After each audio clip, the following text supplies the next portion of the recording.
Acho que esse começa. O joinha, joinha. Eu tô tentando fazer sem o joinha. Eu tô me esforçando. Estamos aqui segurando. Vou colocar a mão aqui embaixo. Saudações para você que acompanha o Calzone. Estamos aqui para mais um programa. Dessa vez um programa especial. Nós vamos falar de um board game, né? Essa proposta do ano do Calzone, a gente está diversificando na cultura gamer. Estamos eu e o Rodrigo aqui com dois convidados especiais, né? Nossos colegas de trabalho, o Henrique e a Daphne, né? Que são professores também. E nesse programa a gente vai falar do Small World, né? Um jogo que é um fenômeno mundial e foi traduzido recentemente pela Galápagos para o Brasil. O Rodrigo está aqui mostrando, tá? Depois da vinheta a gente vai explicar um pouquinho mais sobre esse jogo. Não vai rolar. O quê? Ele queria que eu fizesse o... Não vai acontecer. Não vai rolar.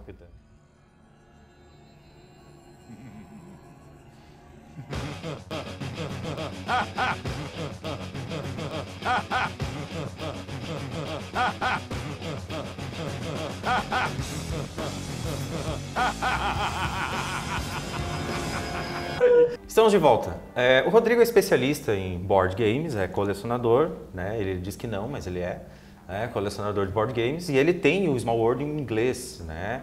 E recentemente ele foi traduzido para o português. Num primeiro momento a gente vai fazer o unboxing, mas antes de fazer o unboxing, o Rodrigo vai falar um pouquinho sobre o que é o Small World, a história, de onde saiu, quem criou e como ele funciona. Então, o Small World, esse jogo é de 2009, publicado originalmente pela Days of Wonder. O game designer é o Philip Keywords, nunca sei pronunciar, Philip Keywords. E a tipografia não ajuda muito. A tipografia não ajuda muito.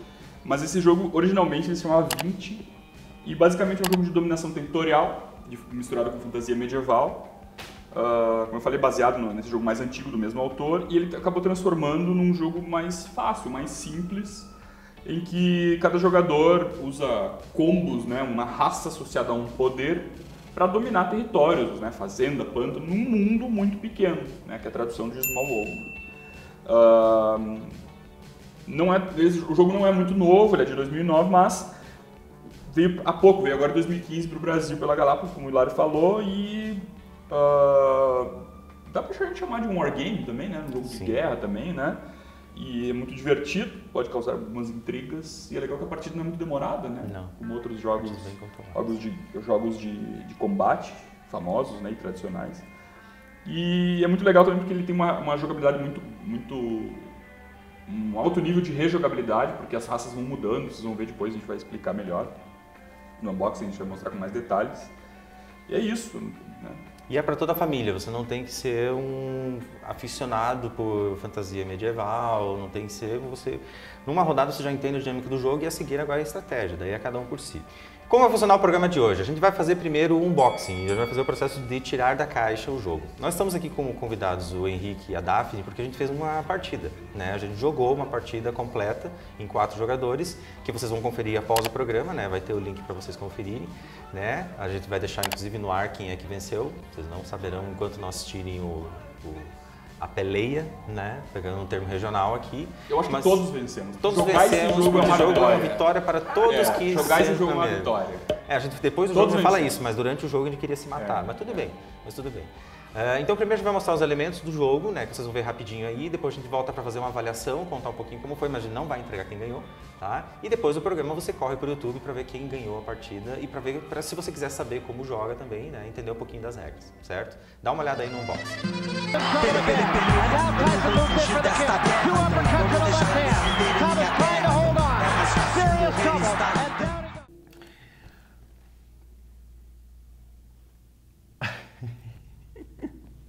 Olá, tudo bem? Para você que acompanha o Calzone, aqui estamos fazendo um primeiro unboxing do Calzone, né? Estou aqui com o Rodrigo, a gente vai fazer o unboxing do Small World, que é um jogo da Days of Wonder, que o Rodrigo vai explicar depois o que é a Days of Wonder.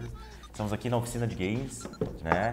E esse é um game muito legal, muito famoso lá fora, que acabou de ser lançado em português no Brasil pela Galápagos Games, Galápagos Jogos, na verdade. Né? E o Rodrigo, a gente jogava anteriormente o jogo importado, né? Não tinha a versão brasileira e agora está no Brasil a versão em português. Você quer falar alguma coisa antes da gente fazer o desencaixar? Cara, é legal falar desse jogo que ele é um bom substituto pro War, pro Risk. Não é muito difícil, né? E é bem fácil de jogar. Demorou pra vir pro Brasil, né? Ele é de 2009. E aí a gente vai comparar, na verdade, porque o Rodrigo tem, né, da sua coleção pessoal, o original, né?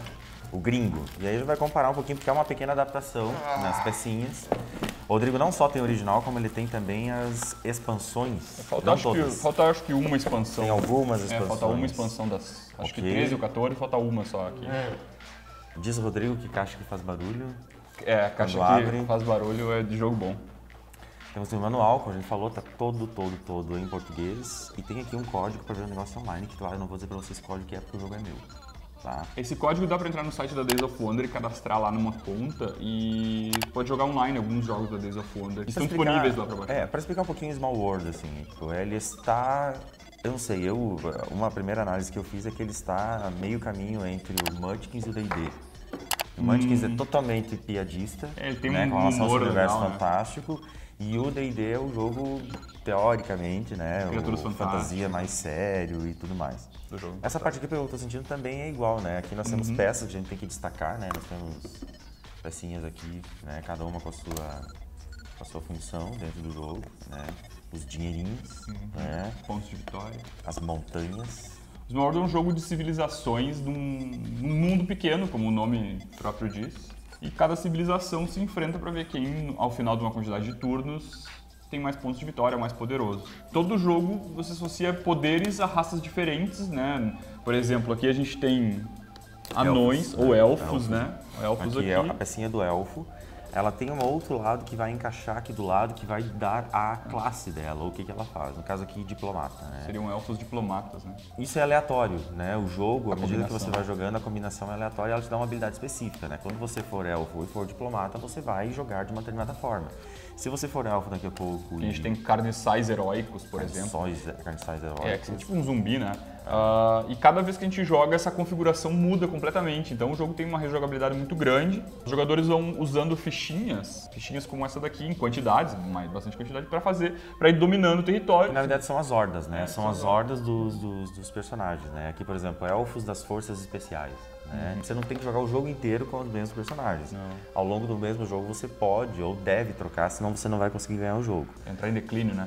Para quem joga RPG é um grande barato, porque é um jogo que você vai se divertir de uma forma casual, montar um mapa. Aqui é um mapa para 2 pessoas, né? Não tem nada de excepcional. Não no sentido da ilustração, mas ele é um mapa que é bem fácil você aprender a jogar nele. Aqui é o de 3 pessoas, né? E esse mundo pequeno é insuficiente para manter todas as raças. Né? Em paz. Aqui para 4 pessoas e aqui para 5 pessoas. É de 2 a 5 pessoas que joga isso, né? De 2 a 5. De 2 a 5 pessoas. Tem uma expansão, um tabuleiro maior para jogar entre 6 pessoas. Outra coisa, o jogo ele vem com uma espécie de base para você guardar as cartas principais, aqui para você guardar as fichinhas de personagem. Essa bandejinha aqui na versão importada, ela não é tão ergonômica, ela é toda quadradinha dentro, então era difícil de tirar as pecinhas de dentro. Aqui não, aqui ela tem uma curvinha que dá pra tirar as pecinhas bem. Gostei muito dessa bandejinha aqui, cara. Aqui, olha só, na versão importada, olha só, rapaz. A minha bandejinha aqui, eu tive que colocar umas etiquetinhas porque ele não sai direito. Ó, eu tive que botar umas etiquetinhas pra puxar pra sair. Então, desse aqui tu não vai precisar. O acabamento tá igual ao do produto gringo, assim. A arte é a mesma, como todos os produtos, tirando a ação do tempo, aqui é a mesma arte em todos os aspectos. Tirando a piada idiomática da caixa, caiu fora. O artista ilustrador dessa versão é o Miguel Coimbra. É excelente o trabalho dele. Então, esse unboxing eu tô achando sensacional. O Rodrigo conhecia mais a versão gringa, né? Eu só cheguei a jogar como convidado. Mas eu tô gostando muito do acabamento, de todas as coisas. A gente vai fazer, a seguir, né, um gameplay com 2 convidados muito especiais, que já conhecem o jogo. E vamos explicar um pouquinho como ele funciona para você que está curioso ou curiosa para saber como funciona o Small World. Eu vou logo adiantando que ele é viciante. Vamos pro gameplay?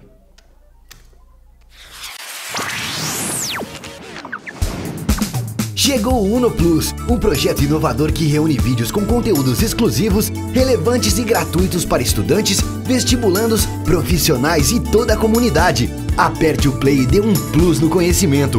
Grandes nomes do mercado estão aqui produzindo e compartilhando. Uno Plus, o portal do conhecimento da Uno Chapecó. Acesse unoplus.com.br. Estamos de volta. Você viu aí quais são os elementos do jogo. Ele não tem muitos elementos, você viu o acabamento, né? Vamos falar um pouquinho sobre os elementos do jogo. Ele é bem durável, né? Eu, pelo menos, joguei várias partidas entre tirar da caixa até hoje. Ele não tem se desgastado ou degradado ou depreciado, né? Ele tem uma durabilidade. E ele tem uma relação muito forte com o jogo original, né, Rodrigo? O jogo original está bem parecido, né? O meu tá bem destruído, como vocês viram ali, porque eu comprei ele em 2009 mesmo, a gente já jogou um monte de partidas com expansões e tal, mas tá destruído também porque levei para tudo que é lugar e é um jogo para botar na mesa mesmo, mas realmente a qualidade, a propriedade física de construtiva dele é muito boa mesmo. O jogo ele vem com um balanceamento para você jogar em 2, 3, 4 ou 5 pessoas, ou seja, de 2 a 5 pessoas você consegue fazer uma reunião de pessoas e conseguir jogar.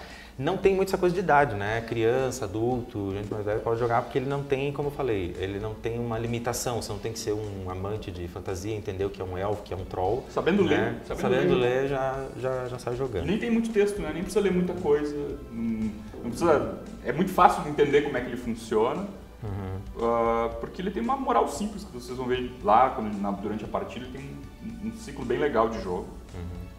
Vamos fazer uma rodada agora com os nossos convidados e conosco, falando um pouquinho sobre o que personagem jogou, o que achou da experiência de jogar e o que avaliação faz do jogo no final. Começa pelo Henrique. Pode ser. Eu comecei jogando com os carniçais, alquimistas. Carniças? Os carniças. Depois eu parti para os gigantes das cavernas. Das cavernas, isso aí. Das cavernas. E por último os trolls. Que eu não lembro qual era o combo. Eu já tinha jogado até com os gigantes, acho que eu curto bastante essa raça, vamos dizer assim. Eu acho bacana o jogo justamente por essa dinâmica, assim, de tu poder trocar de personagem, adquirir outra dinâmica, enfim, se tu não tá indo bem, tu entra em declínio, daí tu, enfim... Tu não é obrigado, né? Tu não é obrigado a jogar com o que o jogo te coloca. Você tem o direito da escolha, né? Em algum momento você escolhe, não, eu gosto de jogar com esse tipo de raça, então eu vou puxar eles pra mim. Isso. E tu faz umas escolhas, né? Eu acho que talvez eu tenha começado o jogo bem agressivo, né? Isso foi bem legal. Eu lembro. Foi bem legal. Isso acarretou algumas coisas depois, no final. E depois eu acho que né, é legal isso, que tu pode começar agressivo, depois, enfim, tu pode ficar mais modesto, mais quietinho, se tu quiser, enfim. Acho legal essa dinâmica de tu poder mudar e jogar conforme o combo que tu tem. Né? Uma coisa interessante do jogo é que você não tem que começar o jogo e terminar com uma raça. É muito difícil, né? Você que já jogou mais, de você começar e terminar com uma raça. Você tem que trocar ao longo do jogo. É muito conveniente trocar. Algumas raças, às vezes, colaboram para que tu mantenha ela. Especialmente as mais defensivas, assim como o próprio Troll que tu pegou no final. Tu pegou o Troll comerciante no final. O Elfo, que a Daphne pegou, também é bom, às vezes é fácil de manter. É que depende muito da combinação, e essa combinação ela é aleatória. Cada partida vai aparecer combinações completamente diferentes. É isso que é legal, que tem muitas variáveis, né? Todo jogo é diferente, por mais que os personagens sejam o mesmo. Muito dificilmente vai repetir um jogo. Muito dificilmente vai repetir um jogo da mesma forma, então não tem como enjoar, ou demora muito para enjoar. Daphne, como é que você jogou? Acho que eu comecei com os ratos espirituais, né? Normalmente foi, né? Os ratos. Enfim, é uma raça que eu gosto porque ela é bem numerosa, então eu consigo, né, começar assim, dominando vários espaços, assim. Depois foram os ratos espirituais, né, que eu podia... Depois pegou o elfo... Não, ratos espirituais, depois elfos resistentes. E aí, por ter essa combinação, eu acabei declinando, né, apesar de poderia ter ficado mais tempo com os elfos. E aí depois eu peguei os anões dos pântanos. Tu tinha duas raças em declínio ao mesmo tempo, por causa do poder do rato, né? Isso. E acho que foi uma experiência bem legal, assim, diferente, porque, enfim, jogar e essa partida está sendo registrada é um pouco estranho, né? né? A gente está acostumado a fazer isso sem alguém filmando, né? Tipo agora. Mas a gente não fala assim o tempo todo. Eu, quando estou sendo filmado, eu falo diferente. Mas quando vocês assistirem a partida, vocês vão ver que não tem muito freio, não. Não tem muito freio, não. Em alguns momentos eu acho que a gente esqueceu que tinha câmera ali, porque rolou bem naturalmente mesmo. Rodrigo. Então, eu já joguei várias vezes assim, o jogo e eu gosto muito desse jogo. É um dos primeiros da minha coleção até, porque justamente por coisas que o Henrique falou. Mas eu me importo muito com o evento. Eu gosto de pensar que cada partida ela é uma história acontecendo naquele mundo. Ela é única, é uma história acontecendo naquele mundo. Então, naquela partida teve uma infestação de ratos espirituais, teve, né, gigantes que andavam pelas cavernas. Eu gosto de pensar nessa fantasia, né, nessa história. Mas é muito difícil, às vezes, você ter essa fantasia bem colocada, porque às vezes tem uma raça que não combina direito com um combo pela parte da narrativa do jogo. Mas a mecânica é muito legal. Dito isso, eu comecei jogando com os humanos heróicos. Né? Os humanos, eles só ganham pontos por fazendas. E heróico lá, você vai ganhar uma insígnia que vai colocar no humano lá e ele vai ficar invulnerável. Depois, aí eu joguei com a minha raça favorita, que são os feiticeiros. Os feiticeiros têm um poder de possessão, em que eles basicamente transformam uma unidade de alguém. Um desgarrado. Um desgarrado. E essa fez com que eu declinasse, por exemplo. Porque o feiticeiro, ele é um cara que ele é muito poderoso quanto o elfo. Né? E o feiticeiro ganhava bônus por morte. Normalmente você não ganha bônus por matar os outros. A única vantagem de matar alguém é que você vai tomar o território dessa pessoa. Então o feiticeiro estava muito poderoso ali. E depois no final peguei Amazonas montadas. Elas são bem numerosas e tinham um bônus em fazenda e em colinas também. Achei muito legal a partida, achei muito divertida. Eu acho que a parte que... Será que ele ganhou? Não sei se eu ganhei ou não. Não sei. Vou ter que assistir a partida pra saber.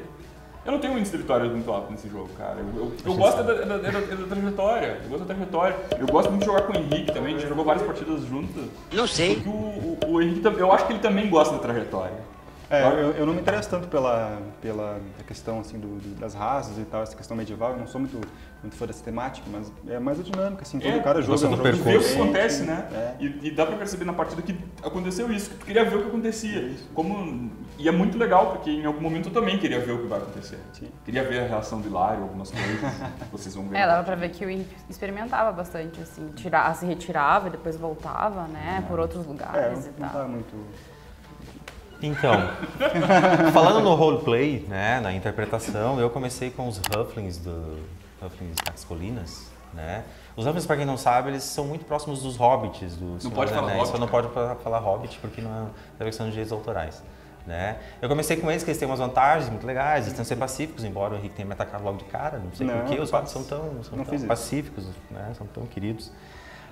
E depois acabei migrando para os Magos Voadores, que é uma combinação que eu gostei demais, os Magos Voadores, porque ele não tem a obrigatoriedade de você começar por uma borda, começa onde quiser e pousa onde quiser, né? Então eu pensei ali num Senhor dos Anéis bem preliminar ali, mas foi muito interessante. Eu gosto muito de Small World, porque assim, depois que você conhece, você diversifica o seu repertório de board games. Eu costumava gostar muito de War, achava que ele era um bom jogo de guerra, mas é um jogo que é difícil, assim, você não tem controle de quanto tempo vai durar, você não tem controle com relação à aleatoriedade que ele tem.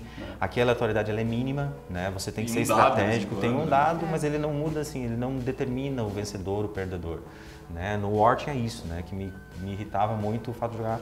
E me atrai muito esse jogo que você tem escolhas, você não é vítima do jogo, você fez uma escolha boa ou ruim, vai determinar quem vai ser o vencedor. E a nossa partida ela não chegou a durar 2 horas, ela durou 1h30 mais ou menos. E nós jogamos em 4. Acho que normalmente a média que dá é isso aí. A avaliação muito boa, recomendo, né? Super recomendado, os nossos convidados concordam também. A gente joga de vez em quando fora das câmeras, né? Então a gente já tinha uma certa experiência assim, com alguns amigos, alunos e tudo mais. É um excelente jogo, está disponível em lojas especializadas, é da Galápagos, né? Tem para iPad, tem o Steam para jogar no PC. Mas não substitui a experiência Não substitui, é muito mais legal jogar na mesa com os amigos mesmo. E será que a gente propõe uma aposta para eles saberem quem ganhou a partida? Agora que eles vão descobrir, né?